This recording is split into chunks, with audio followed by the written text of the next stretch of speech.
వి gold trusted gold buyers మీరు తాకట్టు పెట్టిన బంగారాన్ని విడిపించి ఈ రోజు ఉన్న మార్కెట్ ధరకు కొనబడును.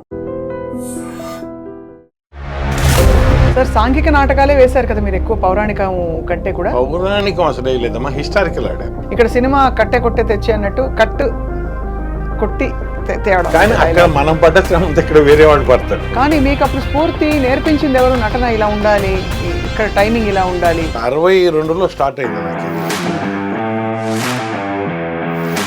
వాడి దర్శకత్వంలోనే దాదాపు 15 నాటికలు దాకా ఆడాను. 10-12 నాటికలు ఆడాను. నాకు వాడి దర్శకత్వంలోనే నంది అవార్డు తీసుకున్నాను.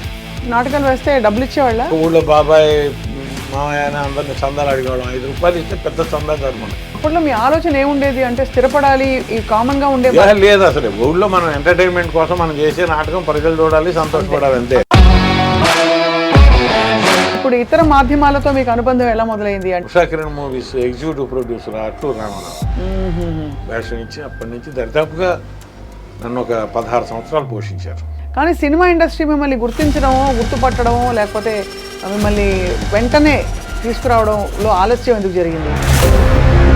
మా చిన్నమ్మాయి కూడా పాపం అనిల్ రావిపూడి గారు 2 సినిమాల్లోనూ వేషాలు ఇచ్చి మంచి వాడు పికప్ అవడానికి ఒక మంచి ఊతం ఇచ్చారు ఆయన బ్రతుకు తిరుగు. మీరు సార్ ఇంద్రగంటి మోహన్ కృష్ణ గారు మిమ్మల్ని ఈ 2021కి ముందు ఒక 15 సినిమాలు చేశాను. ఇక్కడ ఉంటున్నాను కదా, ఇక్కడ నాటకాలు చేసేటప్పుడు అని ఒక వేషం ఉందని నువ్వు చేయాలి అని.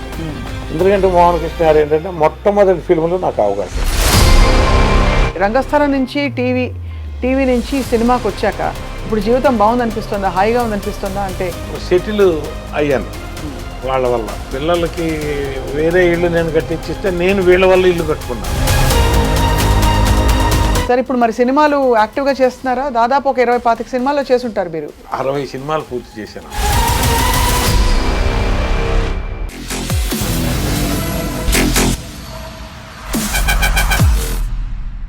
అందరికీ నమస్కారం. Welcome to this candid conversation. చిత్ర పరిశ్రమలో ముఖ్యంగా రంగస్థల నేపథ్యం నుంచి వచ్చిన వారంటే అపారమైన గౌరవం. వారు కూడా, అటువంటి నటులు కూడా ఎంతో అనుభవంతో చక్కగా నిలదొక్కుని ఒక వైవిధ్యాన్ని ప్రదర్శిస్తూ మంచి పాత్రలు వేసుకుంటూ ఎక్కువ కాలం కొనసాగుతూ ఉంటారు. అటువంటి వారిలో అందరికీ సుపరిచిత రంగస్థల, రేడియో, అలాగే సినీ నటులు, అలాగే టీవీ సీరియల్స్లో కూడా వారిని అనేక సందర్భాల్లో చూసాం. వారే గోపరాజు రమణ గారు. వారితో మాట్లాడబోతున్నాం. నమస్కారం సార్. నమస్కారం. మిమ్మల్ని తెర మీద చూడడం, ఇలా ఫస్ట్ టైం కలవడం. సో రంగస్థలం నుంచి వచ్చిన వారంటే కొంచెం అందరూ లేచి నిలబడి నమస్కారం చేస్తారు. చేస్తారమ్మా, అంటే గౌరవిస్తారు, బాగా గౌరవిస్తారు. అవును. ఎందుకంటే నటుడుగా కొంత ఆల్రెడీ నేర్చుకొని ఉంటాడు కనుక, అవును, కొన్ని సక్సెస్ఫుల్ చేసుకొని ఉంటాడు కనుక, లేకపోతే ఇక్కడ దాకా జర్నీ జరగదు కదా. అవునవునవును, అది కూడా ఉంటుంది. అది కాక వాళ్ళకి రంగస్థలం మీద ఉన్న ప్రేమ ఎక్కువగా ఉంటుంది. అవును సార్. అవును అవును సార్. సాంఘిక నాటకాలే వేశారు కదా మీరు ఎక్కువ పౌరాణికం కంటే కూడా. పౌరాణికం అసలు లేదమ్మా, హిస్టారికల్ ఆడాం. హిస్టారికల్ ఇందాక మీరు చెప్పిన సలీమా నార్కలి ఆడాం. అందులో తాన్సేన్ చేశాను. తర్వాత వీరపాండ్య కట్టబ్రహ్మన్ ఆడాం తెనాల్లో. వీరపాండ్య కట్టబ్రహ్మన్లో ఎట్టప్ప ఆడాను, కట్టబ్రహ్మన్ ఆడాను. తర్వాత విశ్వనాథ విజయం ఆడాం. విశ్వనాథ విజయంలో కృష్ణదేవరాయలు ఆడేవాడిని. ఇట్లా ఆడాం. రంగస్థల నాటకం ప్రదర్శన ఉందంటే అదొక ఉత్సవంలా ఉంటుంది. అంటే ఆ వాతావరణం, రెడీ అవ్వడం, 2 రోజుల నుంచి ప్రాక్టీస్ చేయడం. ఇక్కడ సినిమా కట్టే కొట్టే తెచ్చి అన్నట్టు కట్టు కొట్టి తేవడం. కానీ అక్కడ మనం పడ్డ శ్రమ అంతా ఇక్కడ వేరే వాళ్ళు పడతారు. అంతేనా? అంతే కదా మరి. ఇప్పుడు వాళ్ళు మనం వచ్చేటప్పటికి రెడీ చేయాలంటే అక్కడికన్నా ఎక్కువ శ్రమ ఉంటుంది ఇక్కడ వాస్తవంగా. మనం ఏంటంటే ఆ నిమిషాన్ని వచ్చి అది చేసుకొని మనం వెళ్ళిపోతాం కాబట్టి పక్కకు మనకు తెలియదు. కానీ వాళ్ళు తెల్లవారుజాము 4 జర్నీ స్టార్ట్ చేసి లొకేషన్కి వచ్చి అన్నీ పెట్టుకొని లైట్లు అమర్చుకొని చేసుకొని చాలా ఉంటుంది వర్క్ వాళ్ళకు కూడా. అవును అవును అవును, నిజమే. కళారంగంలోకి రావాలనే కోరిక మీకు చిన్నప్పటి నుంచి కలిగిందా? అంటే లేక చదువు పూర్తవుతున్న టైంలోనే యాదృచ్ఛికంగా మీరు అలా రావడం? చాలా మందికి ఇలాగే వింటూ ఉంటాం, ఏదో అక్కడికి వెళ్ళాను, నువ్వు ఉన్నావు కదా వేసే ఈ నాటకం అని అన్నారు, అలా మొదలైపోయిందని. మీకు ఎలా మొదలైంది సార్?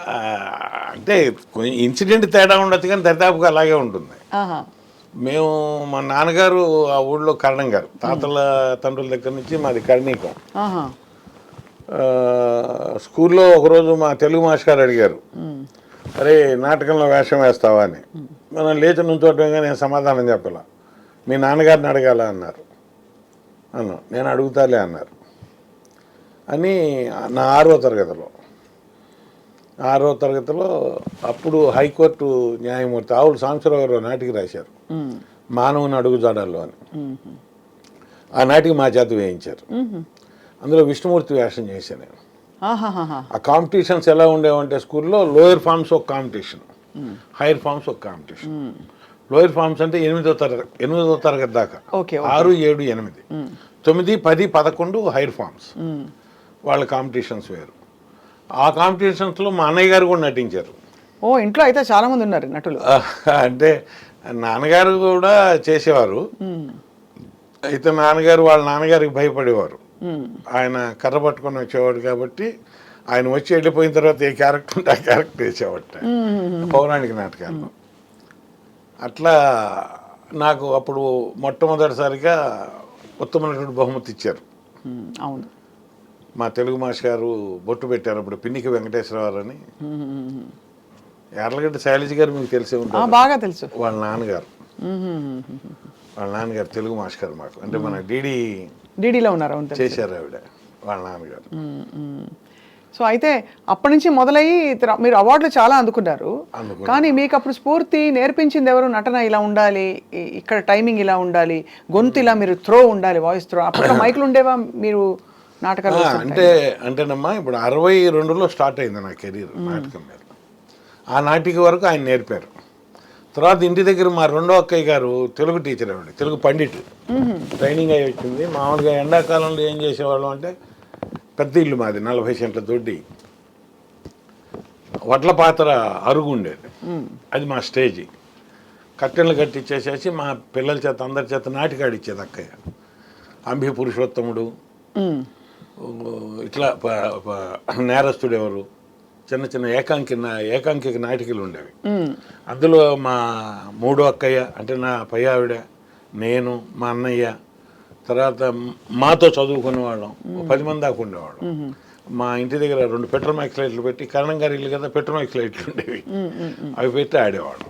అట్లా ఆవిడతో ఒక 2-3 సంవత్సరాలు ఆడాం. తర్వాత ఇక నాకు కాస్త చదువు, అప్పటికే అక్కయ్య హైదరాబాద్ వచ్చేసింది, తన టీచర్కి ఇక్కడ పోస్టింగ్ వచ్చేసేసింది. ఇక నా చదువు కుంటుపడుతుందని చెప్పి 65-66లో నన్ను ఇక్కడికి తీసుకొచ్చారు. నల్లకుంటలో మాదిరెడ్డి సులోచన గారు ఇంట్లో ఉండేవాళ్ళం. ఓహో. సులోచన గారు అన్నారు, వీడిని ఖాళీగా ఉంచొద్దు దుర్గా, మన పక్కనే బాలానంద సంఘం ఉంది కదా, అందులో పడేద్దామని చెప్పి నల్లకుంట బాలానంద సంఘంలో పడేశారు. జమ్మలమడక పూర్ణచంద్రరావు గారు సెక్రటరీ గారు, వాళ్ళు ఎప్పుడు నాటికలు ఆడుతుండేవాళ్ళు, వాళ్ళలో జాయిన్ అయ్యాం. ఏకాంకికలు, తర్వాత విచిత్ర వేషధారణలు, ఈ కాంపిటీషన్స్ ఉండేవి. నారాయణగూడలో మన రేడియో అక్కయ్య గారు, రేడియో అన్నయ్య గారు వాళ్ళ ఇంటి దగ్గర కాంపిటీషన్స్. వాళ్ళ బాలానంద సంఘానికి ఆ బాలానంద సంఘానికి బాగా కాంపిటీషన్ బోర్డు ఉండేది. నారాయణగూడ బాలానంద సంఘం, నల్లకుంట బాలానంద సంఘం. అప్పుడే మేము దసరా కాంపిటీషన్స్లో పాలిష్ పయ్య నాటికాడి ఉత్తమ విలన్ ఇచ్చారు నాకు, నాగేశ్వరరావు చేతుల మీదుగా. తర్వాత టామ్ సాయర్ ఇంగ్లీష్ నాటకం తెలుగు ధారావాహికగా రేడియోలో చేశాం. అట్లాగే పాలిష్ భయ్య, సక్కుబాయి అని మన శశిమోహన్ గారు ఉన్నారు, రైటర్, చూసే ఉంటాం. వాళ్ళ బ్రదర్ సాయి గారు, రమణ ప్రభు, జమ్మలమడుగు రమణ ప్రభు, మేమంతా అట్లా చేసేవాడిని. అట్లా 69లో మళ్ళీ మా ఊరు వెళ్ళినప్పుడు, మా ఊరు వెళ్ళిన తర్వాత నన్ను కరణీకం పరీక్షలు రాయించారు. మరి మా ఊళ్ళో వచ్చాం కదా, మళ్ళీ ఒక నాటకం తీసి ఆడటం ప్రారంభించాం. 70లో సర్వే ట్రైనింగ్ చేయించారు, 70లో జాబ్లో వేయించారు, ఊళ్ళో గ్రామాధికారిగా పోస్ట్ అయిపోయా. ఇక అక్కడి నుంచి 70 నుంచి మరి ఊళ్ళో ఒక పెద్దగా ఉన్నాం కాబట్టి ఒక గ్రూపు మేము నాటకాలు ఆడడం, సంవత్సరానికి 2-3 నాటకాలు ఆడేవాళ్ళం. శివరాత్రికి ఒకటి ఆడేవాళ్ళం, అట్లాగే పండగలు సంక్రాంతికి అప్పుడు ఆడేవాళ్ళం. అట్లా నాటక పరంపర ఆడుకుంటూ 84 దాకా ఎక్కువ ఊళ్ళోనే ఆడుతూ వచ్చాం. ఊళ్ళోనూ చుట్టుపక్కల ఊళ్ళలోనూ మా ఊళ్ళో ఆడండి, మా నాటికలు ఆడండి అని ఆడుతూ. అప్పుడంతా ఎలా సార్ అంటే నాటకాలు వేస్తే డబ్బులు ఇచ్చేవాళ్ళ? ఏం లేదండి, మనమే ఖర్చులు పెట్టుకుని వెళ్ళి మనమే టైం వెచ్చించి ఇప్పుడు మేము మా ఊళ్ళో నాటికలు ఆడిన నాళ్ళు గుడి వాళ్ళు ఏం చేసేవాళ్ళు అంటే స్టేజీ ఖర్చు, కరెంట్ ఖర్చు, మైకు ఖర్చు ఏదైనా ఉంటే వాళ్ళు ఇచ్చేవాళ్ళు. 25 రూపాయలు 30 రూపాయలు ఉండేది మా రోజు. లేదులేండి, గుడి వాళ్ళు కొంత ఇచ్చేవాళ్ళు, 200 దాకా ఇచ్చేవాళ్ళు. పర్లేదు, ఓకే. 600, 1000 రూపాయలు అయ్యేది మనకి అనుకోండి. అయితే అంతవరకు ఇచ్చేవాళ్ళు. మేము ఫ్రెండ్స్, నేను 100, మీరు 50 అది వేసుకునేవాళ్ళం. ఇదిగాక ఊళ్ళో బాబాయ్, మామయ్య అని అందరినీ చందాలు అడిగేవాళ్ళం. 5 రూపాయలు ఇస్తే పెద్ద చందాదారు మనకి. ఓహో. అట్లా 100, 200 పోగు చేసేవాళ్ళం. ఇక ఆఖరికి ఇవ్వటానికి లేకపోతే ఉంగరాలు తాకట్టు పెట్టి కూడా డబ్బులు చెల్లించే సందర్భాలు చాలా ఉన్నాయి. అంతేంటి సార్ పిచ్చి మీకు నాటకం అంటే? పిచ్చి కాదు, ముందు మాట పోద్ది కదమ్మా. ఓహో, అలా అంటారా? మనం సరదాగా సంతోషంగా ఇవ్వాలని వచ్చాం. మీరు ఇవ్వాలి, మీరు ఇవ్వలేకపోయారు. ఆయన దగ్గర వసూలు చేయాలి, ఆయన దగ్గర రాలా. ఇట్లా వసూలు కావాల్సినవి 200 ఆగిపోయినాయి. 200 ఇప్పుడు కట్టాలంటే మరి డబ్బులు కావాలి కదా. ఇప్పుడు వాళ్ళందరినీ పంపాలి కదా మనం. అవును, మరి పంపాలంటే డబ్బులు ఇవ్వాలి. అవును. మరి ఎవరు అంటే నీ దగ్గర, నా దగ్గర ఉన్న ఉంగరం ఏదో పెట్టి తీసుకెళ్ళో, లేదు ఇంకోళ్ళ దగ్గర ఎల్లుండి ఇస్తాను బాబాయ్ అయినా 100 తీసుకొచ్చి ఇచ్చి వాళ్ళందరినీ పంపించి సర్దుబాటు చేసుకునేవాడు. అలా మీరు అంటే బేసిక్గా కళారంగం అంటే మీకు బాగా ఇష్టం ఏర్పడిపోయింది అప్పటికే. మరి అంటే నాకు ఏర్పడడం కన్నా నా పక్క వాళ్ళు అదేం కాదు, నా పక్క వాళ్ళ ప్రోద్బలం ఎక్కువ నాకు. నాకేంటంటే ఊరి రీత్యా, నేను ఆ ఊళ్ళో కారణంగా ఉన్న రీత్యా నాకు డాక్యుమెంటేషను, సర్వే వర్క్ ఎక్కువ ఉండేది. అంటే అమ్మకాలు, కొనుగోళ్ళు ఎక్కువ ఉండేవి మా ఊళ్ళో. మీరు పొలం అమ్మటం ఆయన కొనటం, ఆయన అమ్మటం ఈయన కొనటం, ఆయన స్థలం అమ్మటం ఈయన కొనటం ఇట్లా ఉండేది. ఇవన్నీ కొలతలు కొలవాలి. ఇది కాక గవర్నమెంట్ సైడ్ వర్క్ చేయాలి. అంటే ఎవరెవరు ఏ క్రాప్ వేశారు, ఎవరెవరు ఏ పంట వేశారు, ఎవరెవరు ఎంత శిస్తు కట్టాలి, ఎంత బాకీ ఉన్నారు, ఎంత బాకీ వసూలైంది అని మళ్ళీ ఇయర్లీ అకౌంటెన్సీ జమాబంద్ వచ్చేటప్పటికి లెక్క చెప్పాలి మనం. అందులో మేము 3 కరణాలు, 2 మున్సిపల్, పెద్ద ఊరు మా ఊరు. 3 కరణాల్లో మిగతా వాళ్ళు కాస్త కూర్చోపోయినా, ఎవరన్నా ఉన్నా లేకపోయినా నేను కుర్రాళ్ళని పెట్టి పని చేయిస్తుండేవాడిని. ఈ వర్క్ ఎక్కువ ఉండేది. ఏమైనా చేయకపోతే ఎట్టా, రాకపోతే ఎట్టా, చేద్దామని అట్లా మీద పడేది. ఇక అట్లా వెళ్ళిన తర్వాత వర్క్లో దిగిన తర్వాత అది ఏ వర్క్ అయినా సరే చేయడం అలవాటు ఉండేది నాకు. అట్లా అలవాటు. అప్పట్లో మీ ఆలోచన ఏముండేది అంటే స్థిరపడాలి, ఈ కామన్ గా ఉండేది లేదు అసలు. ఊళ్ళో మనం ఎంటర్టైన్మెంట్ కోసం మనం చేసే నాటకం ప్రజలు చూడాలి, సంతోషపడాలి, అంతే. అంతకంటే ఏం లేదు. రెండో ఆలోచనే ఉండేది కదా. ఆ టైం కూడా ఉండేది కదమ్మా, నిజంగా చెప్తున్నా, ఉండేది కాదు. ఇప్పుడు ఇతర మాధ్యమాలతో మీకు అనుబంధం ఎలా మొదలైంది అంటే రేడియోతో? ఇప్పుడు ఈ నాటకాలు చేస్తున్నప్పుడు మా ఊరు డాక్టర్ గారు వచ్చారు, వేజర్ల రత్నగిరిరావు గారు అని. మన పిహెచ్సి అంటాం కదా, పబ్లిక్ హెల్త్ సెంటర్, అందులో డాక్టర్ గారు వచ్చారు. ఆయన మంచి నటుడు, మంచి రేడియో ఆర్టిస్ట్, మంచి వాయిస్. ఆయన వచ్చి ఓ నాటకం వేద్దామని అని చెప్పి సలీమా నార్కలిని నేర్పారు. మళ్ళీ ఆయనే ఇంకో నాటకం వేద్దామని చెప్పి విశ్వనాథ్ విజయన్ నేర్పారు. అట్లా ఇప్పుడు మనం ఇక్కడ వేస్తుంటే, మొన్న రమణ నాటకం చూశాను, అల్లుళ్ళు వేస్తుంటే వాడైతే బాగుంటుంది వేషానికి అని చెప్పి తెనాలి వేయాల్సి వచ్చింది. మళ్ళీ తెనాలి జర్నీ జరిగింది. తెనాలి జర్నీ జరిగాక తెనాలిలో మొక్కపాటి కృష్ణమోహన్ గారు కానీ, నేతి పరమేశ్వర శర్మ గారు, మన బొల్లిముంతు కృష్ణ గారు, ఇట్లా పెద్ద పెద్ద వాళ్ళు ఉన్నారు. వాళ్ళందరి దగ్గర వర్క్ చేయాల్సి వచ్చింది. వాళ్ళందరి దగ్గర కూడా హిస్టారికలే ఎక్కువ వర్క్ చేశాను. ఓకే, హిస్టారికలే. ఊళ్ళో ఆడేవి మేము ఎక్కువ సోషల్ ఆడేవాళ్ళం, పల్లె పడుచని అట్లా ఆడేవాళ్ళం. ఈ జర్నీలో ఏం జరిగింది, ఇట్లా వెళ్తుంటే మన రైటర్స్ ఆర్చేటి శివనారాయణ గారు అని ఉండేవాళ్ళు, మంచి సాంఘిక నాటక రచయిత. 74లో ఆయన అన్నాడు, మన ఊళ్ళో నాటకాలు వేద్దాం, మీ ఊళ్ళో వేసే వేషాలు కదా, మా ఊళ్ళో మంచి వేషాలు వేద్దాం రా అని చెప్పి, నందివెలుగు పక్క ఊరే. అంటే మీకు చనిపోయాడు వినోద్ అని ఆర్టిస్ట్ తెలిసే ఉంటారు, వెళ్ళ వేషాలు వేసి. ఆయన మేమంతా ఒక టీం అనమాట.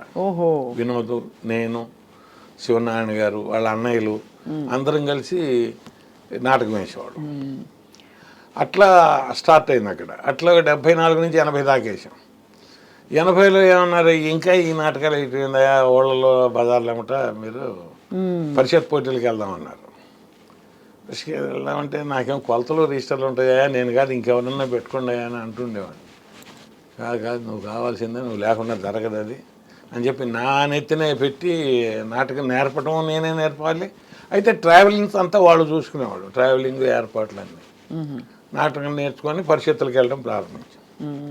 ఆ పరిషత్తులకు వెళ్ళిన దగ్గర నుంచి ఆయనకి ఉత్తమ రచన, మాకేదో మరి ఉత్తమ నటుడని అవును, చాలా అవార్డులు వచ్చాయి మీకు. ఇట్లా ఉత్తమ హాస్యనటుడు అని వచ్చినాయి. వచ్చిన తర్వాత 94 దాకా అట్లా ఆడుతూనే ఉన్నాను. 94లో అంటే ఈ లోపు ఏమైంది, 84లో కరణికలు రామారావు గారు తీసేశారు. తీసేసినా కూడా మా వర్క్ మాకు ఉంటుంది, మా ప్రైవేట్ వర్క్ కదా ఇది. ఇది అమ్మకాలు, కొనుగోళ్ళు, రిజిస్ట్రేషన్స్ చేయటం, ఇదంతా మాది హెవీ వర్క్. ఊళ్ళో తీరుబడి ఉండేది కాదు. అప్పుడు కూడా వెంటబడి రిహార్సల్ అని చెప్పి లాక్కెళ్ళి రిహార్సల్ చేసి ఇంటికి వచ్చి పడుకునేటప్పటికి 11 అయ్యేది నాకు నైట్. ఇప్పుడు 11 అంటే ఏమి లేదు, ఆ రోజుల్లో 11 అంటే చాలా లేట్. లాస్ట్ బస్ వెళ్ళిపోతుంది మాకు తెనాలి నుంచి, లాస్ట్ బస్ వెళ్ళిపోతుంది. 8:30-9కి పడుకోవడమే కదా అప్పుడు. 10కి లాస్ట్ బస్సు, అది అందుకోవాలి. అవును, లేకపోతే మళ్ళీ రాలేము, 6 కిలోమీటర్లు రావాలి. అందుకని అట్లా వస్తూనే చేసాము. చేస్తూ చేస్తూ ఇక ఇట్లా 94లో ఏమైందంటే ఆంధ్ర నాటక కళా పరిషత్ విజయవాడలో జరిగేటప్పుడు సుఖీభవ అనే నాటిక ఆడుతున్నాను. అందులో ఒక 65 ఏళ్ల వేషం నాకు. చేస్తుంటే అది మన ఒక ఆయన పెద్ద ఆయన చూశారు. ఎవరు చూస్తే ఎవరంటే ఆయన మన Ushakiran movies executive producer Atluri Ramarao. నాకు తెలియదు ఆయన అని. ఆయన కార్డు ఇస్తే నేను ఆశ్చర్యపోయా, అయ్యో పలకరించలేకపోయాను. నేను వాళ్ళ సంస్థ నుంచి తర్వాత ఉత్తరం రాశారు, మీరు ఆడిన నాటికలో ఫలానా పాత్రధారి ఫోటోలు పంపండి, తర్వాత రండి. ఆడిషన్కి పిలిచారు. ఆడిషన్కి ఎప్పుడు వచ్చాము మేము? 95 ఫిబ్రవరిలో వచ్చాం, February 27th. మేము 25th వచ్చాం. వచ్చినప్పుడు సుబ్రాయ శర్మ గారిని నేను ఫాలో అవుతూ ఉండేవాడిని. ఆయన అప్పుడు ఒంటెత్తు పడి నాటకం ఆడేవారు. ఆయన ఎక్కడ ఆడినా నాటకం, అంటే విజయవాడ ఆడినా, గుంటూరు ఆడినా, దగ్గరలో ఎక్కడ ఆడుతున్నా వెళ్ళి చూసి పలకరించి గురుగారు అంటూ తిరిగేవాడిని. వచ్చి ఆయన ఒకటే నాకు బాగా తెలిసిన ఆయన ఫోన్ చేశాం, సార్ ఏం చేస్తున్నారని. నువ్వెందుకు వచ్చావు, ఎక్కడున్నావు, ఏంటంటే ఇట్లా హోటల్లో ఉన్నాం సార్. ఎందుకు వచ్చావు అన్నాడు. ఇట్లా ఈటీవీ వాళ్ళు పిలిస్తే వచ్చాం సార్ అన్నాడు. ఇవాళ ఖాళీయా అన్నారు. ఖాళీ సార్ అన్నాడు. వేషం చేస్తావా అన్నాడు. చేస్తాను సార్ అన్నాడు. మరి మేసం తీయాలరా అన్నాడు. తీస్తాను సార్ అన్నాడు. అయితే సరూర్ నగర్ వచ్చేసి అన్నారు. సరూర్ నగర్ వెళ్ళాను. వెళ్తేను ఆ రోజు ఆయన చేయాల్సిన వేషం అది హీరోగా. ఆ వేషాన్ని ఆయన చేయకుండా నా చేత చేయించారు. అది మరి ఈ లోపల అన్ని నేర్చేసుకున్నారా? నేర్చుకోవటం అంటే ఏ విధమైన ప్రిపరేషన్ ఏమీ అవసరం లేకపోయింది. అంటే మనం ఈ లోపు నాటకాలు ఆడుతూనే ఉన్నాం, క్యారెక్టరైజేషన్స్ మీరు చెప్తూనే ఉన్నారు, మేము చేస్తూనే ఉన్నాం. తర్వాత రేడియోలో వాచకం చెప్తూనే ఉన్నారు, రేడియో నాటకాలు చేస్తూనే ఉన్నాం. కాబట్టి అలా వెళ్ళేదంతా వెళ్ళిపోతూనే ఉంది మనకి. అంటే మన దగ్గర ఇప్పుడు మీరు పిలిచి ఒకటి చెప్పారు అంటే మీరు చెప్పిన విధానం ఆయనకి చెప్పిన ఆ విధానం నా మైండ్లోనూ ఉండేది. అదే అలా చూసి నేర్చేసుకున్నారు కొంత. అలా నేర్చేసుకునే ఉన్నాను. నేను చేసినప్పుడు కూడా, రేడియోలో నేను చేసినప్పుడు కూడా నేర్చేసుకునే ఉంటే అది ఫస్ట్ టైం అనమాట. ఆయన కెమెరా ముందు నాకు అవకాశం ఇచ్చి, బామ్మగారి మరచెంబు అని మీకు దూరదర్శన్లో చాలాసార్లు వేశారు. అవునవును. ఇవిడ రత్నసాగర్ గారా? కాదు, రత్నగా మన ఈ నవీన్ లక్ష్మి గారు. రైట్. మస్తానరావు గారి, బీర మస్తానరావు గారి వైఫ్ ఆవిడ మనవడు నేను అనమాట. ఆ వేషం నా చేత చేయించారు. అది ఫస్ట్ టైం నాకు. అప్పుడు బ్లెస్సింగ్స్ ఇచ్చారు మన మీర్ గారును శర్మ గారు. ఫస్ట్ టైం నువ్వు కెమెరా వంక కూడా చూడకుండా చాలా బాగా చేసావు, మంచి ఫ్యూచర్ ఉంటుంది, కంటిన్యూ చేయమని. అప్పుడు నాకు ఆలోచన వచ్చింది. అప్పటిదాకా నాకు మనం వచ్చాము చేద్దాం అన్నారు, చేద్దాం అంతవరకు. చాలా వ్యత్యాసం ఉంటుంది కదా రంగస్థలానికి, టీవీకి, మళ్ళీ సినిమాకి. సో ఆ మెళకువలు ఎలా నేర్చుకున్నారు? ఇక్కడైతే మీకు ఫ్రీ హ్యాండ్ ఉంటుంది. అదే అడిగారు నన్ను, అదే అడిగారు. నువ్వు ఇది ఫస్ట్ టైం అంటే మీరు గారు నమ్మలా. నేను నమ్మను అన్నారు. లేదు సార్ ఇదే ఫస్ట్ టైం, నేను కెమెరా ముందు ఎప్పుడు చేయలేదంటే. కెమెరా ముందు ఎప్పుడు చూడకుండా చేయటం అనేది జరగని పని, నువ్వు చూడకుండా ఎట్లా చేసావు అంటే నేను చెప్పాను, నేను చిన్నప్పటి నుంచి సినిమా రంగం చదువుతాను సార్. పుస్తకం మా ఇంట్లో ఉండేది. అందులో ఆర్టిస్టుల అనుభవాలు, దర్శకుల అనుభవాలు ఒక వ్యాసాలు పడుతుండేవి. భరద్వాజ్ గారి వ్యాసాల్లో తెలియక కెమెరా వంక చూశాడు, కట్ చెప్పారు, కెమెరా వంక చూడకూడదని చెప్పారు. ఇట్లాంటివన్నీ చదివి అవి మా ఇంట్లో ఉన్నాయి, అంతే తప్ప వేరే ఎక్కడ చేయలేదన్న. వెరీ గుడ్, నీకు మంచి ఫ్యూచర్ ఉంటుంది, నువ్వు కంటిన్యూ చేయి, వదిలిపెట్టుకోక అన్నాడు ఆయన. సరే అన్న తర్వాత వాళ్ళ దగ్గరికి వెళ్ళాం కదా, 27 ఈటీవీకి వెళ్ళాం కదా, వాళ్ళు బాగా ప్రోత్సహించారు, వేషం ఇచ్చి అప్పటి నుంచి దరిదాపుగా నన్ను ఒక 16 సంవత్సరాలు పోషించారు. టీవీ ఈటీవీ 2009 దాకా. 2009 తర్వాత మన జీటీవీలో చిన్న కోడలు చేయాల్సి వచ్చింది. చిన్న కోడలు తర్వాత అట్లా సీరియల్స్ చేస్తూనే వచ్చాను. అది చేశాక ఇది ఎలా అనిపించింది సార్? అంటే అక్కడ కష్టం ఎక్కువ, ఫలితం అంటే మనకి జేబులు నిండవు నాటకంలో, కానీ అక్కడ తృప్తి కూడా బాగుంటుంది, ఒకలాంటి తృప్తి. అంటే మీరు నిరూపించుకోవడానికి ఒక అవకాశం ఉంటుంది. ఇక్కడ ఒక డైలాగ్, అదేంటమ్మా అలా చేసావు, కట్ అయిపోయింది. అవును. సో ఆ వ్యత్యాసం అది జీవితాన్ని నేర్పుతుంది. అది ఇది జీవితాన్ని ఇస్తుంది, బతకనిస్తుంది. అబ్బా, బాగా చెప్పారు సార్. ఆ జీవితాన్ని నేర్పుతుంది, జీవితాన్ని ఇస్తుంది ఇది. అంతవరకు మీకు అంటే ఈ భుక్తి పోరాటాలు ఏమీ లేవా? భుక్తి ఏముంది, రేడియో నాటకం అంటే నాకు మామూలు జాబ్లో నేను డాక్యుమెంట్ రాసుకునేవాడిని. ఈ లోపు ఏమైంది, నాకు గవర్నమెంట్ సర్వీస్లో జాబ్ వచ్చింది. గవర్నమెంట్ సర్వీస్లో చేరా 95 వీళ్ళు వచ్చేటప్పుడు నేను సెలవు పెట్టుకొని వచ్చా రెవెన్యూ డిపార్ట్మెంట్ నుంచి. ఈటీవీ వాళ్ళు పిలిపించినప్పుడు నేను సెలవు పెట్టుకొని వచ్చా. సెలవు పెట్టుకొని వచ్చిన తర్వాత ఇక్కడికి వచ్చిన తర్వాత నాకు పర్మిషన్ ఇచ్చారు, గవర్నమెంట్ పర్మిషన్ ఇచ్చారు. అప్పుడు ఆ పర్మిషన్ మీద చేసుకుంటూ ఉంటాం. ఇప్పుడు అయితే మన గవర్నమెంట్ నాటకాలు కూడా చేసి ఇక్కడికి వచ్చిన తర్వాత నాకు ఎక్కువ ఉపయోగపడింది ఏంటంటే మన రమణాచారి గారు వాడు రసరంజని సంస్థ ఉంది కదా. అవునవును. రసరంజని సంస్థలో నన్ను ఇన్వాల్వ్ చేయించి నా చేత మంచి మంచి నాటకాలు ఆడించారు. ఇక్కడ కూడా ఎక్కువ విద్య నేర్చుకున్నా. అన్ని చోట్ల నేను దరిదాపుగా నాటకాలకు నేను నేర్చుకున్నటువంటి దర్శకులు ఒక 60 మంది ఉంటారు నేను ఆడుకుంటూ వచ్చిన క్రమంలో. ఇప్పుడు మీరు నేర్పిన దాంట్లో ఎన్నో కొన్ని మెళకువలు ఉంటాయి కదా, అట్లా నేర్చుకుంటూ వచ్చినాయి ఒక 60 మంది దగ్గర నేర్చుకున్నా. ఇక్కడికి వచ్చాక నేను జాబ్ చేస్తూ ఉండగా కల్చరల్ యాక్టివిటీస్లో పాల్గొనడానికి పర్మిషన్ ఇప్పించి నాకు రసరంజన్లో నాకు మంచి మంచి అవకాశాలు ఇప్పించారు. ఆ విషయంలో రమణాచారి గారికి ఎప్పుడు నేను మా అబ్బాయి విజయ్ కూడా నాటకాలు వేస్తారా? మేమిద్దరం కూడా కలిసి ఆడాం ఎక్కువ. తర్వాత మీ నుంచే ఆబ్వియస్లీ మీ అబ్బాయికి అంటే ఏమైందంటే ఇప్పుడు ఇక్కడికి వచ్చాను, నాటకాలు చేస్తున్నాను. రసరంజన్లో మన కల్చర్ డిపార్ట్మెంట్ వాళ్ళు పెట్టినటువంటి నాటకాలన్నింటిలోనూ నన్ను పార్టిసిపేట్ చేసేవాళ్ళు. ఒక మంచి వేషం, ఒక మెయిన్ వేషం. అట్లాగే మన డిఎస్ఎన్ మూర్తి గారు, డాక్టర్ ఎంఎన్ శర్మ గారు, చాట్ల శ్రీరాములు గారు, దుగ్గిరాల సోమేశ్వరరావు గారు, వీళ్ళందరి దగ్గర పెద్ద వాళ్ళందరి దగ్గర నారాయణ గారు అని ఉండే వాళ్ళందరి దగ్గర నేను వర్క్ చేశాను. వాళ్ళందరితో చేసినప్పుడు ఏంటంటే ఒక పేరెన్నిక కన్నా నాటకంలో ఒక ప్రముఖ పాత్ర నా చేత చేయించేవాడు. అలా చేసుకుంటూ వచ్చాను. ఈ వచ్చిన క్రమంలో మొదటి నుంచి నేను అక్కడ నాటకాలు పరిషత్తులకు వెళ్ళేటప్పుడు కూడా మరి నేను జాబ్లో ఉండేవాడిని కదా, ఈ వర్క్ అంతా మా చిన్నబ్బాయి చూసేవాడు. చిన్నబ్బాయి అంటే ఇప్పుడు ఆ అమ్మాయిని తీసుకురావాలి, అమ్మాయిని మళ్ళీ పంపించాలి, అమ్మాయి భోజనం చూడాలి, ఇంట్లోనే ఉండేవాడు. మా ఇంట్లోనే మా మిస్సెస్ను వాడు చూసేవాడు. మరి అట్లా వాడు ఎక్కువ ఇంటర్మీడియట్తో ఆగిపోయాడు. వాడు చదవకుండా వాడు ఒక వేషం వేసేవాడు, వాడు క్యారెక్టర్ చేసేవాడు. అలా వస్తూ నేనేం చేశాను అంటే 2008లో మేము 90లో పెట్టుకున్న సంస్థ శ్రీ సాయి ఆర్ట్స్ కొలకలూరు అని. ఇక అది వాడిని ఎత్తిన పెట్టాను. 2008 నుంచి వాడే డైరెక్ట్ చేసుకుంటూ వచ్చాడు. వాడి దర్శకత్వంలోనే దరిదాపు 15 నాటికలు దాకా ఆడాను. 10-12 నాటికలు ఆడాను. నాకు వాడి దర్శకత్వంలోనే నంది అవార్డు తీసుకున్నాను. వాడి దర్శకత్వంలోనే నేను నంది అవార్డు తీసుకున్నాను. అంతకుముందు తీసుకోవాలి నేను. అట్లా వాడేంటంటే వాడికి తెలిసింది నాటకం, ఇక రెండో తెలియదు వాడు. ఇప్పుడు నేనన్నా అంటే ఇటు వృత్తిపరంగా అకౌంట్స్ తెలుసు నాకు, లేదా సర్వే తెలుసు, డాక్యుమెంటేషన్ తెలుసు, ఇలా చెప్పగలుగుతాం. వాడికి నాటకం తప్ప ఇంకేం తెలియదు. ఏమి తెలియదు. చాలా విశేషం సార్ మీరు ప్రోత్సహించడం కూడా. ఎందుకంటే పిల్లలు స్థిరపడిపోవాలి, ముందు ఒక డిగ్రీ వచ్చేయాలి అర్జెంటుగా. ఎక్కువ కాలాన్ని నువ్వు వెచ్చించి నేర్చుకున్నది నా పక్కన అది ఒకటే. అవును.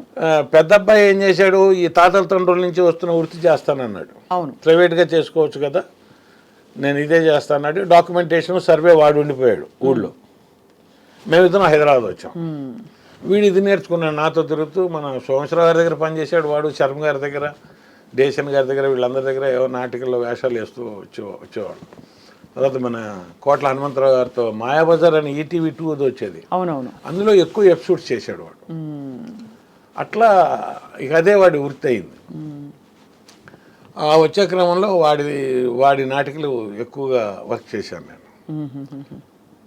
వాడికి దరిదాపుగా 13 నందులు వచ్చినాయి అనుకుంటా. 13 ఉన్నాయి నందులు, నాకు ఒక్కటే ఉంది. తండ్రి అయితే మురిసిపోతుంటారు మీ అబ్బాయిని చూసి మీరు. మర్చిపోయేది ఏమన్నా బ్రతుకు తెరువు ఉంటే చాలండి. ఎవరైనా సరే అంటే నేను అంతే ఇందాక నుంచి నేను ఏది తెలుసుకునే ప్రయత్నం చేస్తాను అంటే బ్రతుకు తెరువే అందరి మధ్యతరగతి కుటుంబాలు అంతే, దాని మీదే బతికాడు వాడు. వాస్తవంగా ఇప్పుడు ఒక నాటికి తీసేవాడు 70 ప్రదర్శనలు ఆడేవాళ్ళం ఇద్దరం కలిసి. ప్రదర్శనకి 1000, 1500, 2000, 1000, 1500, 2000 మిగిలేవి. అదే వాడి సంసారం. నన్ను ఎప్పుడు వాడు పాపం డబ్బులు అడగలేదు. దాంతోనే వాడేమన్నా అంటే ఇక్కడ ఉంటే నాకు ఖర్చు ఎక్కువ పెరుగుతుందని చెప్పి ఊళ్ళోనే సెటిల్ అయ్యాం అందరం.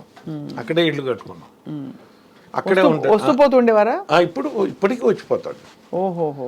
ఇప్పుడు సంక్రాంతికి వస్తున్న సినిమా చూసే ఉంటారు మీరు. అందులో చేశాడు, చాలా హిట్ అయిన సినిమా. అవును, అందులో ప్రెసిడెంట్ గా చేశాడు.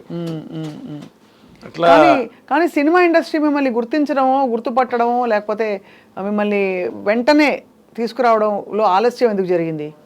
అంటే మనం కూడా అప్రోచ్ అవ్వాలి కదా, మనం అవ్వలేదు కదా. ఇప్పుడు వాళ్ళు చూసినప్పుడు మనల్ని పిలిచారు, వాళ్ళకి నచ్చి. ముందు నుంచి మనం అప్రోచ్ అయి ఉంటే మరి పిలిచేవాళ్ళే మనకి తెలియదు. మనం అప్రోచ్ అవ్వలేదు. మన పని మనం చేసుకుంటూ మన నాటకాలు మనం ఆడుకుంటూ ఉన్నాం. ఇప్పుడు మా చిన్నమ్మాయికి కూడా పాపం అనిల్ రావిపూడి గారు 2 సినిమాల్లోనూ వేషాలు ఇచ్చి మంచి వాడు పికప్ అవడానికి ఒక మంచి ఊతం ఇచ్చారు ఆయన బ్రతుకు తెరువుకి. లేకపోతే ఎక్కడొచ్చేది? కరెక్ట్, అంతే కదా. F3లో చేశాడు. అవును. మళ్ళీ ఇప్పుడు సంక్రాంతికి వస్తున్నాలో చేశాడు. 2 వేషాలు కూడా ప్రేక్షకులు బాగా ఎంజాయ్ చేస్తారు. కరెక్ట్, అవును అవును అవును. ఇది మీరు సార్ ఇంద్రగంటి మోహన్ కృష్ణ గారు మిమ్మల్ని ఫస్ట్ అంటే నేను ఈ 2021కి ముందు ఒక 15 సినిమాలు చేశాను. ఇక్కడ ఉంటున్నాను కదా, ఇక్కడ నాటకాలు చేసేటప్పుడు అనే ఒక వేషం ఉంది నువ్వు చెయ్యాలి అంటే. ఇంద్రగంటి మోహన్ కృష్ణ గారు ఏంటంటే మొట్టమొదటి ఫిల్మ్లో నాకు అవకాశం ఇచ్చారు. మన తనికెళ్ళ భరణ్ గారును మోహన్ కృష్ణ గారు పిలిచి కూర్చోబెట్టి ఇందులో చేయాలి రమణ అంటే చేద్దాం సార్ అని చేశాము. గ్రహణం తర్వాత మోహన్ కృష్ణ గారు ఆయన ప్రతి సినిమాలోనూ వేషం ఇస్తూ వచ్చారు నాకు. గోల్కొండ హై స్కూలు, తర్వాత అష్టాచమ్మ, తర్వాత మాయాబజారు. ఆ తర్వాత ఏమైందంటే నేను ఇటు రిటైర్ అయ్యి నాటకాల్లో తిరగటంలో నేను ఆయన్ని కలుసుకొని చేయలేకపోయాను. ఆ తర్వాత మళ్ళీ రీసెంట్గా ఆ అమ్మాయి గురించి మీకు చెప్పాలో చేసాం ఆయన దగ్గర. ఎలా సార్ అంటే ఇప్పుడు ఈ రంగస్థలం నుంచి టీవీ నుంచి సినిమాకి వచ్చాక ఇప్పుడు జీవితం బాగుందనిపిస్తుందా, హాయిగా ఉందనిపిస్తుందా? అంటే అంత కష్టం ఉండదు కదా మీకు? కష్టం ఉండదండి, హాయిగానే ఉంటుంది. ఎందుకంటే ఇప్పుడు ముఖ్యంగా బ్రతుకు నడిచిపోతుందండి. ఇక్కడ బ్రతుకు నడిచిపోతుంటే కష్టం కూడా సుఖంగానే ఉంటుంది. అవును అవును అవును. బ్రతుకు నడిచే దాంట్లో కనుక ఎగుడు దిగుళ్ళు ఉన్నా, నడవటానికి కష్టంగా ఉన్నా, మనకి సుఖం కూడా చాలా కష్టంగానే ఉంటుంది. అవును, అంటే అప్పటి జీవన శైలి కూడా చాలా డిఫరెంట్గా ఉండేది మీకు. ఊళ్ళకి మార్పులు అంటే మొదటి నుంచి కూడా మా ఫ్యామిలీలో మా ఆవిడ నేను ఒక ప్లానింగ్ ప్రకారం నడిచిన వాళ్ళం ఇద్దరం. మనకు వచ్చేదంతా, మనం ఖర్చు పెట్టాల్సిందంతా మనం ఎంతవరకు ఉండాలి, ఎంతవరకు చేయాలి. మీ చిట్కాలు చెప్పండి సార్, ఎలా నడిపించేవారు ఇల్లు? అంటే ఎంత వచ్చింది అవన్నీ కాదు, ఆవిడే నడిపించేది, నేను ఆవిడకే ఇచ్చేవాడిని. అంటే మీ దృష్టిలో 2 రూపాయలు వెనకేసుకోవాలంటారా? తప్పనిసరిగా. ఇవాళకి కూడా నేను 2 రూపాయలు కాదు 20 రూపాయలు వెనకేయమని చెప్తాను. ఇవాళకి కూడా మేము ఎక్కువగా ఖర్చు పెట్టేవాళ్ళం కాదు. ఎప్పుడన్నా చూస్తే సినిమా చూసేవాళ్ళం. గతంలో కూడా నాటకం మీద కూడా 300 రూపాయలు వస్తే 3 రూపాయలు నేను బాబా గారికి పంపుకునేవాడిని. అప్పుడు till today you do that. Percentage ఆయనకి పంపుకుంటూనే ఉంటాను. పుట్టపర్త సార్ లేకపోతే షిరిడి బాబా గారు? షిరిడి బాబా గారు. షిరిడి బాబా గారి భక్తులు మీరని తెలుసు బాగా, ఎంత చాలా చాలా భక్తులని. అది భక్తులు తెలిసినా తెలియకపోయినా మన ధర్మంగా, అంటే ఆయన వల్ల మనకు వచ్చింది భిక్ష అనుకొని నేను ఏదో ఒకటి జరుగుండాలి కదా సార్ మీకు అంత. అంటే నా సంస్థ పేరే అది, శ్రీ సాయి ఆర్ట్స్ కొలకలూరు. అయినా కూడా శ్రీ సాయి ఆర్ట్స్ అని పెట్టడానికి కూడా అంటే ఏ కారణం ఏంటి అంటారా? అప్పుడు అంది మన సంస్థ పేరు ఏం పెట్టుకోవాలంటుంటే బాబా గారి పేరు పెడదాం అంది మా ఆవిడ. అంటేనే సాయి ఆర్ట్స్ అన్నాం. అంటే అప్పుడు ఏం జరిగేది, 300 మిగిలేవి నాటకం ఆడొస్తే. ఆ 300లో కూడా మా తెనాలి స్టేషన్కి వెళ్ళే పక్కనే బాబా గారి టెంపుల్ ఉండేది. ఆ హుండీలో 3 రూపాయలు వేసి వెళ్ళిపోయేవాడిని. అంటే బాబా భగవంతుడి స్పర్శ ప్రతి వాళ్ళు ఏ వృత్తిలో ఉన్నా తెలుసుకోవాలంటారు కదా. బాగా ఎలా చెప్పండి, ఎలా ఎట్లా అంటే నేను గురువులందరూ ఒకటిగానే భావిస్తాను. నేను అయ్యప్ప గారి భక్తుడిని. అవును, అయ్యప్ప మాల కూడా చాలా 84 నుంచి 39 సంవత్సరాలు మొన్న ఫిబ్రవరిలో కూడా వెళ్ళొచ్చాను. ఇప్పుడు ఈ ఫిబ్రవరికి వెళ్ళడానికి ఏమైంది, బైపాస్ చేశారు కాబట్టి చన్నీళ్ళు చేయకూడదు, కాస్త ఎండలో వచ్చాక వెళ్ళండి అంటే రేపు మార్చిలో వేసుకొని ఏప్రిల్కి వెళ్దాం అనుకుంటున్నాను. మాల వేసుకుంటారు మీరు ప్రతి సంవత్సరం? ప్రతి సంవత్సరం అంత నిష్టగా పాటిస్తారు. అదే నాకు భిక్ష అన్నం పెట్టింది ఈ స్వామి, అన్నదాన ప్రభువే శరణమయ్యం. శరణం అయిపోయి నాకు అంత నమ్మకం. అయితే ఏంటంటే బాబా గారు కూడా ఒక గురువే కాబట్టి మేము ఆయనకి పంపుకోవడానికి అలవాటు పడిపోయాను మొదటి నుంచి. బాబా గారి గురించి మీకు ఏమైనా అనుభవాలు అయ్యాయా? అంటే చాలామంది చెప్తారు, ఇలా నేను అనుకున్నాను జరగదు ఇంకా అని అనుకుంటున్న సమయంలో ఒక అవన్నీ ఈయన రూపంలో జరిగాయి మాకు, అయ్యప్ప గారి రూపం, అయ్యప్ప స్వామి రూపంలో. చెప్పాలి అంటే మీకు 84లో వేసుకున్నాక 94లో నేను అనుకున్న పైకెక్కుతూ నేను వెళ్ళి మరి ఎవరిని అడగలేను. మా అత్తయ్యలు ఉండేవాళ్ళు ఇద్దరు, వాళ్ళు అడుగుతుండేవాళ్ళు, ఎరా నువ్వు నాటకాలు వేయటమైనా టీవీలో కనిపించేది ఏమైనా ఉందా అని. మరి వాళ్ళందరూ ఇట్లా అడుగుతున్నారు, నన్ను ఎట్లా చేస్తావో తెలియదు, నాకు టీవీలో చేయాలని ఉంది, మా టీవీలో నాకు అవకాశాలు ఇప్పించు. అయితే నేను వెళ్ళి అడగటానికి ఇక్కడున్నాను నేను, అవేమో ఎక్కడో ఉన్నాయి, ఎవరి ద్వారా అడిగిస్తావో నాకైతే తెలియదు, నా చేత పని చేయించుకున్న వాళ్ళు ఎవరు నాకు డబ్బులు ఎగ్గొట్టడానికి వీల్లేదు, మరి నా ఉద్యోగం పోకూడదు అన్నీ ఓకే. కొండెక్కుతూ అదే ఇరుముడితో కొండెక్కుతూ అనుకున్నాను. నెక్స్ట్ ఇయర్ ఈటీవీ వాళ్ళు యాజమాన్యం నన్ను పిలిచారు, ఉంచుకున్నారు. అప్పుడు ఒక మాటల సందర్భంలో నేను కూడా అన్నా, ఏదైనా కంటిన్యూస్గా ఉండే సీరియల్ వస్తే చెప్పండి సార్, నేను జాబ్ వదిలేస్తాను అన్నాను. అంటే రామారావు గారు కోపడ్డారు. రమణ గారు తప్ప మాట అనకండి ఇంకెప్పుడు, మీరు జాబ్ మాత్రం వదులుకోవద్దు, గుర్తుపెట్టుకోండి, మీ వీక్ పాయింట్ ఏంటో చెప్పాను. నేను చెప్పాను నాకు అలవాటు లేదండి, అందుకని నేను డిపార్ట్మెంట్స్లో చెల్లను, ఫ్యామిలీ ఏమో పెద్దది నాకు. అవును, అంటే మీరు అనేది లంచాలు తీసుకోవడం అలవాట్లేదు అంతే. మామూలుగా మీరున్న డిపార్ట్మెంట్ అలాంటిదే, బహిరంగంగా అనుకోకుండా నేను సైలెంట్గా అన్నాను. సైలెంట్ అర్థమైంది. కాబట్టి మరి ఇలా అయితే నేను సెలవు పెట్టుకొని పని చేసుకుంటే తప్పుగా ఉండదు, నాకు ఏదైనా వర్క్ ఇస్తూ ఉండండి అంటే, మీకు ప్రతి నెల మేము ఒక 4-5 రోజులు వర్క్ ఇస్తాం, చేసుకోండి, ఉద్యోగం మాత్రం వదిలిపెట్టదు అన్నారు. ఆయనే కాదు, తర్వాత ఎండీగా చేసిన ప్రసాద్ గారు కూడా ఇప్పుడు నా షూటింగ్ స్పాట్లోకి వస్తే నేను లేచి నుంచునేవాడిని సహజంగా, పలకరించి వెళ్తూ మీరు జాబ్లో ఉన్నారు కదా, జాబ్లో అని వెళ్ళేవాడు, అంటే మానేశానేమో వద్దనేవాడు. అట్లాగే నాకు వచ్చిన అధికారులు కూడా నాకు గవర్నమెంట్ నుంచి పర్మిషన్ తెప్పించి సాంస్కృతిక కార్యక్రమాల్లో పాల్గొనడానికి అవకాశం ఇచ్చి చాలా హెల్ప్ చేసి పెట్టారు. ఓడి ఇచ్చేవాళ్ళు గవర్నమెంట్ మనకి, నంది నాటకాలకు కానీ ఏ నాటకానికి వెళ్తున్నా. ఒకవేళ మన కల్చర్ డిపార్ట్మెంట్ నాటకాలు ఎక్కువ ఆడాను నేను, మన రమణాచారి గారు వాళ్ళ ఆధ్వర్యంలో జరిగిన వాటన్నిటికీ నాకు లెటర్ రాసి పంపించి ఓడి తెప్పించేవాళ్ళు. అట్లా బాగా ఎంకరేజ్ చేశారు నన్ను. లేకపోతే నేను రంగస్థల నటుడిగా హైదరాబాద్లో నిలబడగలిగేవాడిని కూడా కాదు. నాకు అంత అవకాశం ఇచ్చారు. ఎందుకంటే అంటే నా ఊరంటే నాకు ఒక గొప్పతనం ఉంటుంది. ఇప్పుడు ఇక్కడ ఉన్న హైదరాబాద్లో ఎక్కడెక్కడి నుంచి వచ్చిన వాళ్ళైనా, ఇక్కడ ఉన్న వాళ్ళైనా హెమాహెమీలు ఉన్నారు. మరి వాళ్ళందరి ముందు నేను కూడా ఒక రేణువుగా లాగా అయినా నుంచోగలిగాను అంటే కారణం రమణాచారి గారు, రసరంజన సంస్థ. ఇప్పటికీ ఎప్పటికీ నేను దండం పెట్టుకుంటా వాళ్ళకి. సార్, ఈ అయ్యప్ప స్వామి మాల మీరు మొదటిసారి వేసుకున్నప్పుడు 84లోనా? 84. ఎవరు నేర్పించారు మీకంటే ఈ పద్ధతులు? ఇది మాల మాకు ఫస్ట్ ఏంటంటే మాకు సద్గురు రామదాస్ మహారాజ్ అని మాకు మన శృంగేరి పీఠాధిపతి గారి సహపాఠి ఉండేవారు, చనిపోయారు ఆయన. చాలా పెద్ద గురుస్వామి గారు ఆయన, రాజరాజేశ్వరి దేవి ఉపాసకులు తెనాల్లో. ఆయన ద్వారా మాకు చేశారు. తర్వాత నాకు 84లో కూడా అనుభవం ఏంటంటే, 84లో ఇరుముడి కట్టుకున్నప్పుడు మేము మా ఊరి శివాలయం చుట్టూ 3 ప్రదక్షిణాలు చేసి ఇరుముడి లోపల పెట్టాలి భోజనాలకు వెళ్ళాలంటే మధ్యాహ్నం. ఆ వెళ్ళబోయే ముందు ఆ డోర్ దాటుతుండగా కళ్ళ ముందు మంచి మెరుపు మెరిసింది నాకు. ఆ మెరుపులో నాకు ఒక వెండి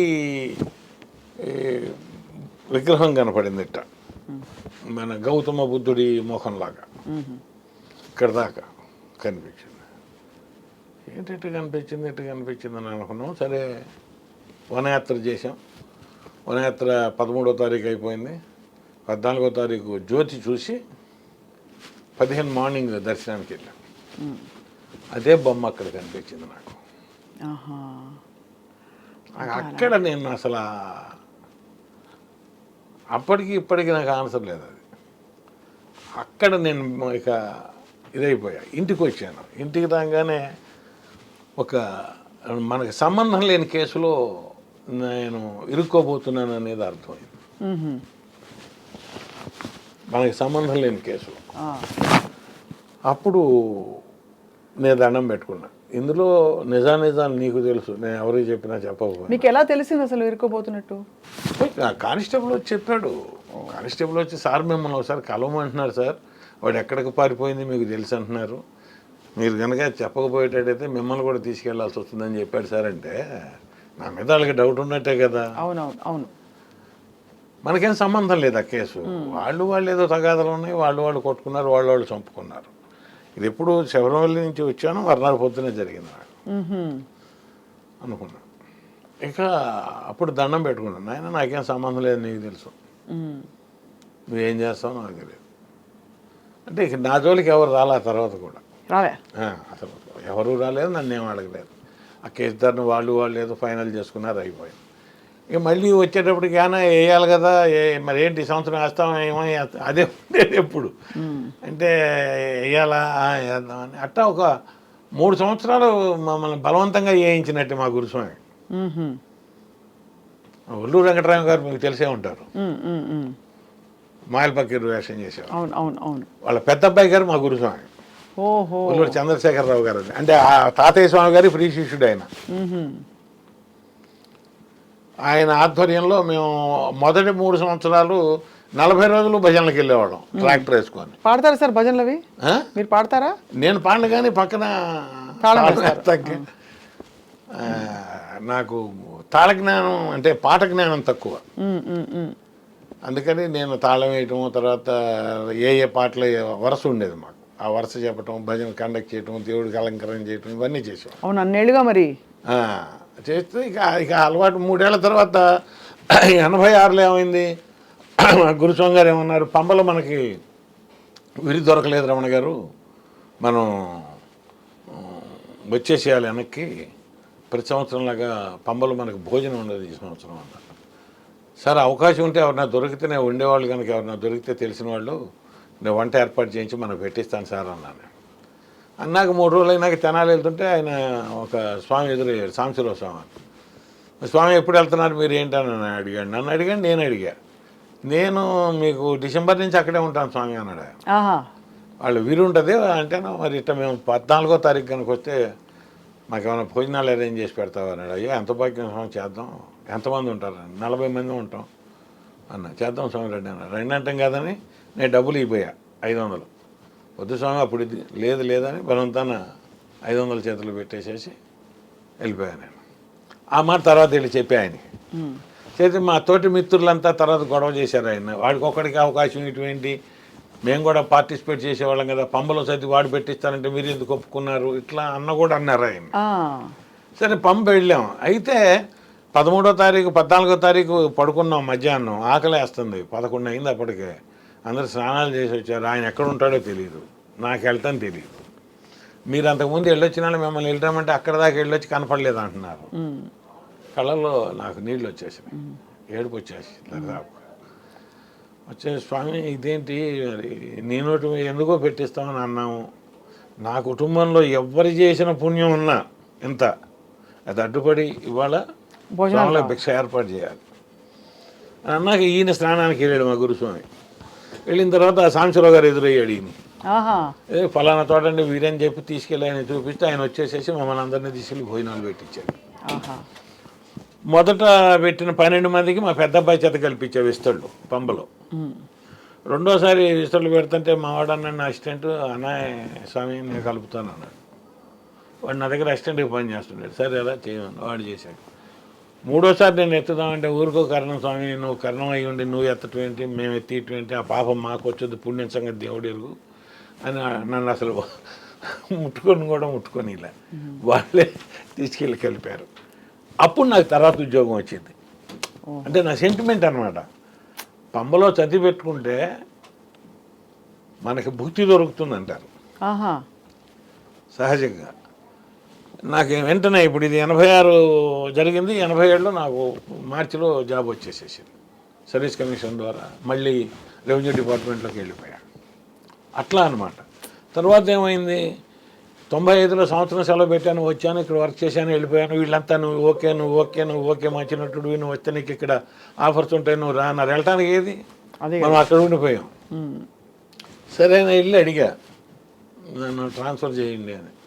అన్నయ్య మీ సర్టిఫికెట్లు నన్ను అన్నీ పెట్టి రిప్రజెంటేషన్ ఇవ్వన్నారు. సరే తయారు చేసి తీసుకెళ్ళి ఇచ్చా. అన్నయ్య అవకాశం లేదన్నయ్య నీకు అన్నాడు. అన్న నీకు డిగ్రీ కాలేదన్నాడు. చూడండి అసలుకి ఎంత దెబ్బ అది. అవును, డిగ్రీ ఉన్న వాళ్ళకి అన్నయ్య నీది మెట్రికులేషను, నువ్వు డిగ్రీ కాలేదు అన్నాడు. అనేటప్పటికి అసలు ఇక కిన్నుండి అయిపోయా. ఏం చేయాలి, ఏంటో ఎట్లా చేసావు, ఇదేంటి పరిస్థితి. సంవత్సరమేమో అక్కడికి పోవాలని అడిగాను, పంపించావు. నేను నటించాలని ఉందన్నా నటింపజేసావు. నాకు ఎవరు డబ్బులు ఎగ్గొట్టకూడదు అనుకున్నాను, అట్టగా డబ్బులు ఇప్పించావు. ఇవి నా సంసారానికి ఉపయోగపడతాయి అనుకున్నాను, బాగుంది. ఇప్పుడు నాకేంటి పొజిషన్ ఫ్యామిలీలో, అన్నయ్య బీఎస్సీ దాకా చదివి పనికిరాని వాడయ్యాడు, మెంటల్ పిచ్చాయన అయిపోయాడు. అన్నయ్య, అమ్మ, ఓ పెళ్ళిగాని చెల్లెలు, నేను, మా ఆవిడ, 2 పిల్లలు, సింగిల్ హ్యాండ్ డ్రైవింగ్. అబ్బాబ్బాబ్బా. ఇల్లు కట్టుకోవాలి, పాత ఇల్లు పక్కన పడిపోయేటట్టు ఉంది. పడిపోతే ఇంట్లో ఉన్న పిచ్చైనా ముసలావిడ ఇబ్బంది పడతారు, చచ్చిపోతారు. ఎప్పుడు పడుతుందో తెలియదు. ఇటువంటి పరిస్థితుల్లో నేను హైదరాబాద్ వెళ్తే తప్ప నా సంసారాన్ని నేను నిలబెట్టుకోలేను అనేది నా ఇంటెన్షన్. నాకు అక్కడ ఎన్ని బంధాలు ఉన్నాయి, ఎన్ని బాంధవ్యాలు ఉన్నాయి, ఇప్పుడు ఊళ్ళో కిరణీకం అంటే ఒక పొలిటీషియన్ లాగానే. అవన్నీ వదిలిపెట్టుకొని తెంచుకొని రావాలంటే రాలేము. రాలేము. కానీ నేను వెళ్ళడానికి సిద్ధపడి ఉన్నా. నాకు ఫ్యామిలీ ముఖ్యం, ఈ దెబ్బ తినకూడదు, మనం దాన్ని చెయ్యాలి, లేకపోతే అసమర్థుడని అనిపించుకోకూడదు, వెళ్ళాలి అంటే అవకాశం లేదన్నారు. అంటే ఇంతలో ఒక నెలలో ఏం జరిగింది, మా ఎంఆర్ఓ గారు వాడి చెరుకులో కాగితాలు ఉండే పట్టరు అన్నాడు. పట్టడానికి వెళ్తే చిన్న పేపర్ ఏదో కనపడింది, తెలుగు పేపర్. మడిచి జేబులో పెట్టుకున్నా, వచ్చాను, ఆ పేపర్స్ ఆయనకి ఇచ్చాను. బయట టీ తాగటానికి వెళ్ళినప్పుడు చదివా, తెలుగులో టైప్ చేసి ఉంది. డిగ్రీ అర్హత లేకపోయినను రాష్ట్ర రాజధాని కార్యాలయంలో పనిచేయుటకు సంసిద్ధత తెలియజేయుట గురించి అని ఉంది. ఇది వస్తే మరి నెంబర్ పడాలి, టపాల్లో రావాలి, రాలేదు. సరే వాటి మేబీ అనుకున్నా, జేబులు పెట్టుకున్నా, కలెక్టరేట్కి వెళ్ళా. కలెక్టరేట్కి వెళ్తే ఆ అబ్బాయి మన ఊరుకున్నాడు. ఏంటన్నా అన్నాడు. ఇదిరా అన్న, పెట్టన్నా అన్నాడు. పెట్టా. నెలలో పోస్టింగ్ వచ్చింది. అబ్బా, అన్నీ మిరకల్స్ ఇవన్నీ. వచ్చా.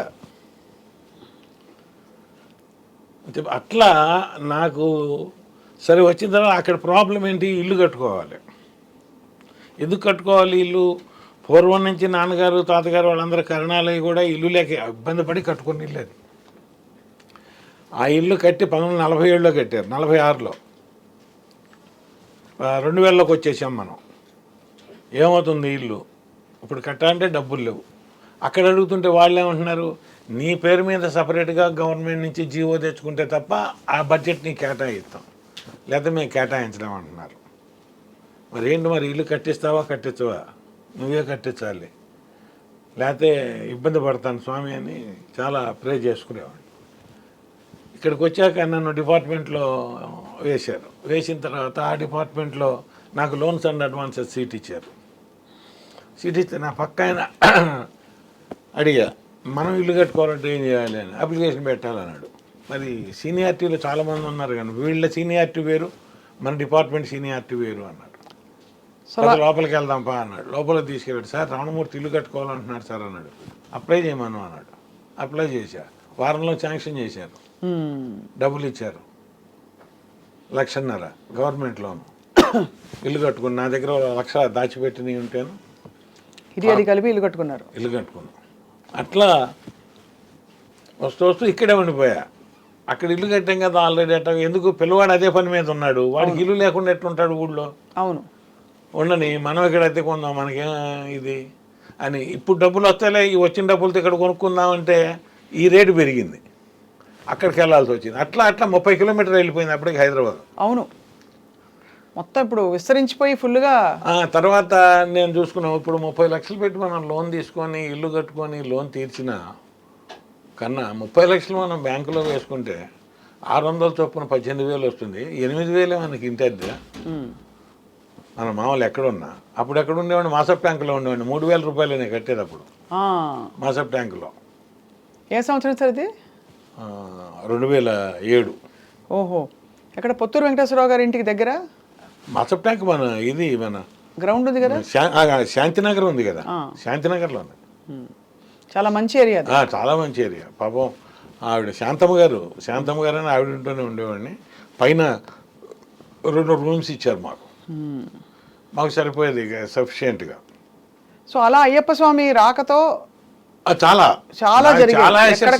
ఎక్కడికెక్కడ ఆయనే చేసుకొచ్చాడు.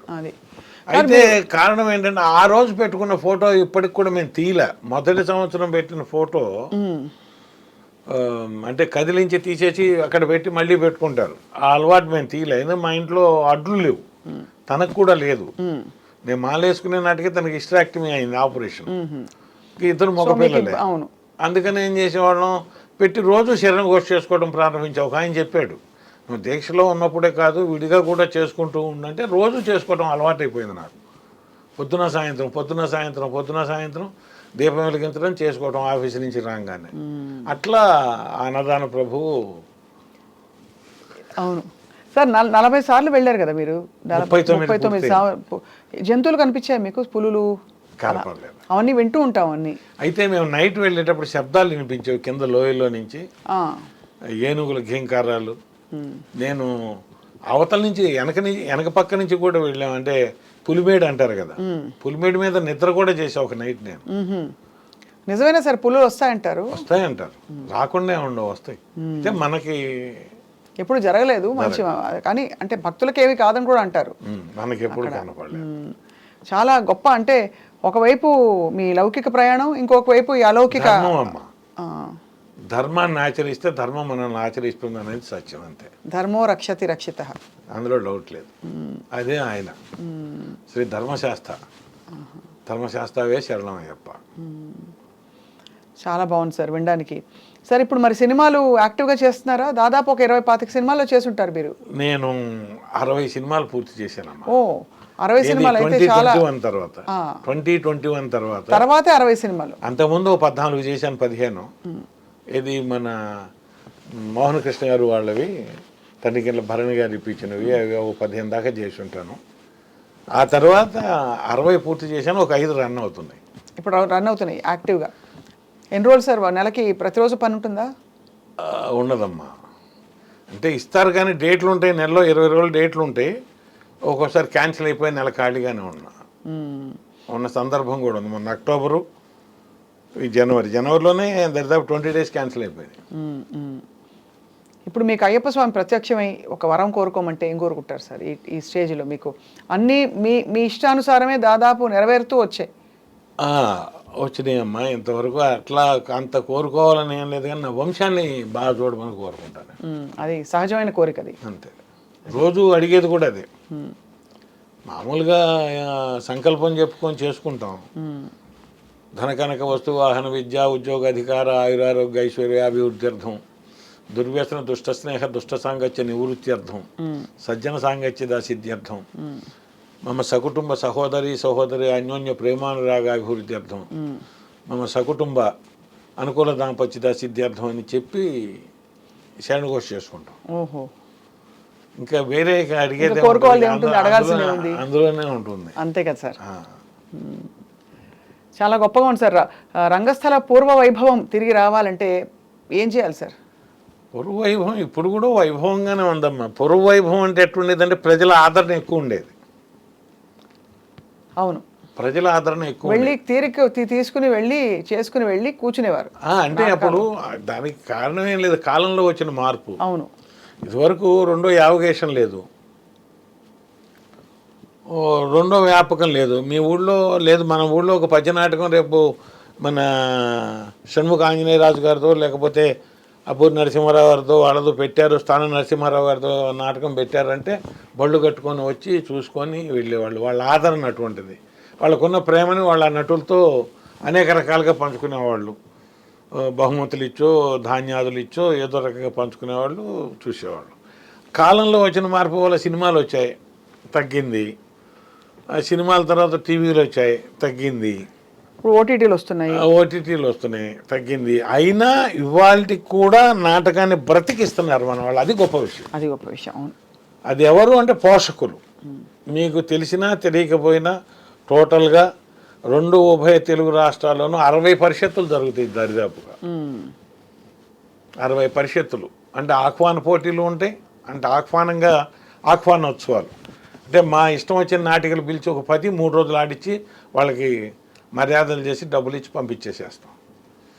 మళ్ళీ కొంతమంది కాంపిటీషన్స్ పెట్టి బహుమతులు ఇచ్చి పంపిస్తారు. ఇప్పటికీ జరుగుతూనే ఉన్నాయి. ఎవరి వల్ల జరుగుతుంది? అది పోషకుల వల్లే.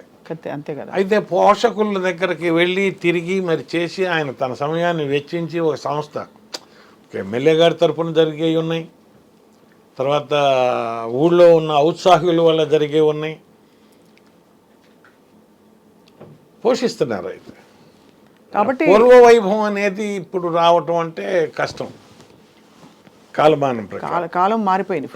అయినా ఏమాత్రం తగ్గకుండా నిర్వహిస్తున్నారు. అది గొప్ప విషయం నేను అనేది. కరెక్టే సార్, మీరు మంచి మాట. ఇప్పుడు అప్పజోషుల వాళ్ళు ఉన్నారు. అప్పజోషుల విష్ణుమట్ల ఫౌండేషన్ వాళ్ళు ప్రతి సంవత్సరం ఒక్కొక్క ఏరియాలో పెడతారు. ఈ సంవత్సరం శ్రీకాకుళం పెడితే వచ్చే సంవత్సరం నెల్లూరు పెడతారు, ఆ తర్వాత సంవత్సరం గుంటూరు పెడతారు, ఆ తర్వాత మచిలీపట్నం పెడతారు. అట్లా జరుపుకొస్తారు జనవరి దీంట్లో. అట్లాగే 60 పరిషత్తులు కండక్ట్ చేస్తున్నారు టోటల్గా. మరి 60 పరిషత్తులు కండక్ట్ చేయడానికి ఒక్కొక్క పరిషత్తుకి హీనంగా లెక్క చూసుకుంటే 5 లక్షల దగ్గర నుంచి మినిమం 15 లక్షల దాకా ఖర్చు అయ్యేది ఉంటుంది. మన సినిమా రైటర్ సాయి మాధవ్ గారు ఉన్నారు. అవును. ఆయన తెనాల్లో కళ్ళ కాణాచి అని చెప్పి దరిదాపు 25-30 లక్షలు ఖర్చు అవుతుంది. నా ఊరికే సింపుల్గా చెప్పి ఇంకెక్కువ చెప్పలేం. మరి ఆయన పద్య నాటకాలు పెడతారు, సాంఘిక నాటకాలు పెడతారు, సాంఘిక నాటికలు పెడతారు. 3 విభాగాలు నడుపుతారు. ఈ సంవత్సరం ప్రయోగంగా ఏం చేశాడు ఆయన, పౌరాణిక నాటకాలు తగ్గించి సాంఘిక పద్య నాటకాలు పెట్టారు. ఓ బాగుంది. మళ్ళీ సాంఘిక నాటకాలు ఉంటే సాంఘిక పద్య నాటకాలు. పద్య నాటకాలు అంటే మరి పాట రావాలి. పాడేవాళ్ళే సెలెక్ట్ చేసుకుంటారు. మీ దగ్గర నుంచి అప్లికేషన్స్ తీసుకొని అందులో సెలెక్ట్ చేసుకొని పెడతారు. మరి చేస్తున్నట్టే కదా ఇక దానికి ఇంకా. అయితే అంత ఉన్నతి రాకపోయినా మంచి ఆదరణ మాత్రం కొనసాగుతోంది. బాగా చేస్తున్నారు. మంచి నటులు తయారయ్యే వాళ్ళు ఉన్నారు. అయితే ఏంటంటే మనం ఇక్కడ మామూలుగా ఇండస్ట్రీలో వీళ్ళకున్న సౌలభ్యం వల్ల, అంటే వీళ్ళు బయటికి వెళ్ళలేక వీళ్ళున్న బిజీలో కారణంగా వీళ్ళు ఆడిషన్స్ పెట్టుకొని ఆర్టిస్టులను తీసుకుంటారు. ఆడిషన్స్లో కొన్ని క్యారెక్టర్స్ లేనప్పుడు ఇతర భాషల నుంచి తీసుకోవాల్సిన అవసరం ఏర్పడుతుందని తీసుకుంటున్నారు. అది సహజమే లేండి సార్. కానీ తర్వాత తరాలు నాటకం, ముఖ్యంగా రంగస్థల నాటకం విలువను తెలుసుకుంటాయి తర్వాత తరాలు కూడా అని ఆశిస్తున్నాం సార్. ఆశే, అది మనం ఆశిస్తున్నాం. కానీ వీళ్ళు అక్కడికి వెళ్ళటల్లా. అది వీళ్ళు చేస్తున్న తప్పు. మనం పంపట్ల ఇంట్లో వాళ్ళం. అది మనం చేస్తున్నాం. అదే ఇంజనీరింగ్. ఎందుకంటే మీరు పెరుగుతున్నప్పుడు ఉన్న తీరిక, ఆ వెసులుబాటు. ఇప్పుడు పిల్లలు ఉన్నారు, ఎరా ఈ 3 రోజులు కాస్త టీవీలు గేమ్స్ ఆపి అక్కడ నాటకాలు పెట్టారు కదా, ఇటు చూసిరండి అని పంపట్ల. అది మనం చేస్తున్న తప్పే అని చెప్పాలి. ఎందుకంటే వాళ్ళు మినిమం అంత ఖర్చు పెట్టి అందులో మంచి మంచి కాన్సెప్ట్స్ ఉంటాయి, మామూలు కాన్సెప్ట్స్ ఉండవు. సమాజం ఒక చెడు దారి పట్టకుండా ఒక మంచి దారిలో వెళ్ళటానికి అనువైనటువంటి కథాంశాలే ఉంటాయి నాటకాలు. అవును. దాంట్లో మళ్ళీ వాళ్ళకి తోచిన పరిష్కారం చెప్తారు. మరి అటువంటి వాటిని ప్రోత్సహించాలి అంటే మరి పిల్లలు వెళ్ళి చూస్తేనే కదా వాళ్ళకైనా రేపు భవిష్యత్తులో తెలిసేది. నేను నా 7-8 ఏళ్ళ నుంచి చూసా. మా నాన్నగారు రంగూన్ రౌడీ నాటకానికి తీసుకెళ్లారు తెనాలి చూపించడానికి. చూస్తూ నేను నిద్రపోయి కుర్చీలోంచి కింద పడ్డా, నాకు అది గుర్తు. అందుకని తీసుకెళ్లారని అంటే చెప్తున్నా మీకు. అట్లా తీసుకెళ్తే చిన్నప్పటి నుంచి అభిరుచి, అలవాటు. నా వరకు నేను చెప్పాలంటే నా లైఫ్ స్టైల్ చాలా భాగం నేను నాటకాలు చూసి నాటకాలు ఆడి నేను నడుచుకుంటూ వచ్చిన వాడిని. అంటే ఇది మనం చేయొచ్చు, ఇది మనం చేయకూడదు, ఇటు జాగ్రత్తగా వెళ్ళాలి, ఇటు జాగ్రత్తగా ఉండాలి అని. అట్లా అద్భుతమైనటువంటి కథలు కథాంశాలతో వాళ్ళు పాపం సెలెక్ట్ చేసి పెడతారు. అంటే వస్తారు, రెగ్యులర్ ప్రేక్షకులు వస్తుంటారు, అదే కానీ ఎక్కువ మంది వచ్చి చూసుకునేటటువంటిది 3 రోజులు కేటాయించుకోలేకపోతున్నారు. అవును. ఈ ఇంట్లో వాళ్ళు కూడా వస్తున్నారు, ఆడవాళ్ళు కానీ మగవాళ్ళు కానీ. పిల్లలు మాత్రం రావట్ల. ఏజ్డ్ వయసులో ఉన్న పిల్లలు, అంటే 20 to 30 మధ్యలో ఉన్న వాళ్ళు చాలా తక్కువ మంది వస్తారు. వాళ్ళు వచ్చినాడు మీరు అన్నట్టుగా నిలబడుతుంది, ఇంకా మరింత నిలబడుతుంది. అందులో వర్క్ చేయడానికి వాళ్ళకి ఇంట్రెస్ట్ ఉండి వర్క్ చేస్తే మీరు ఒక 10 నాటకాలు ఆడితే ఒక థియేటర్ ట్రైనింగ్ అయినట్టే. అంతే కదా సార్.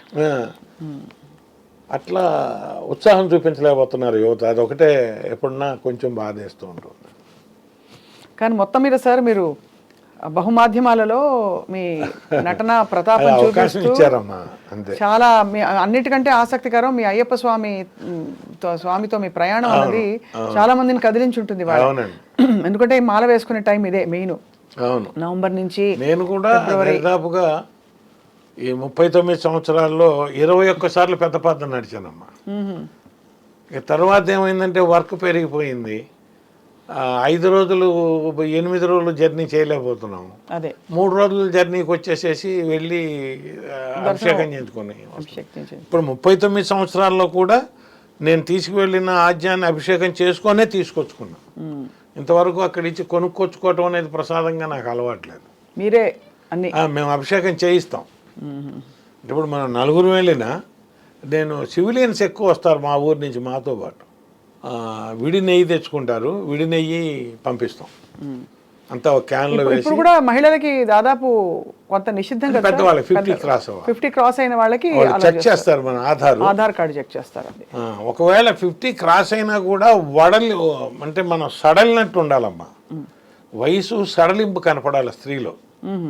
కనపడకపోతే కొంచెం ఆపుతారు. అది ఓహో, అది అక్కడ నిష్ఠ మోహం కలిగేటట్టుగా కనపడకూడదు అనేది ఇన్నర్ కాన్సెప్ట్ అని నేను అనుకున్నా. ఓహో, అదే కరెక్టో అవునో కాదో చెప్పలేను, కానీ 50 క్రాస్ అయిన వాళ్ళు వెళ్తూనే ఉంటారు. మొత్తానికి సార్ గోపరాజు రమణమూర్తి గారు మీకు చాలా ధన్యవాదాలు. గొప్ప విషయాలు చెప్పారు ఇవాళ. అన్నిటికన్నా కూడా ఇంకో మనసులో ఉన్న విషయం చెప్పుకోవాల్సింది ఏంటంటే,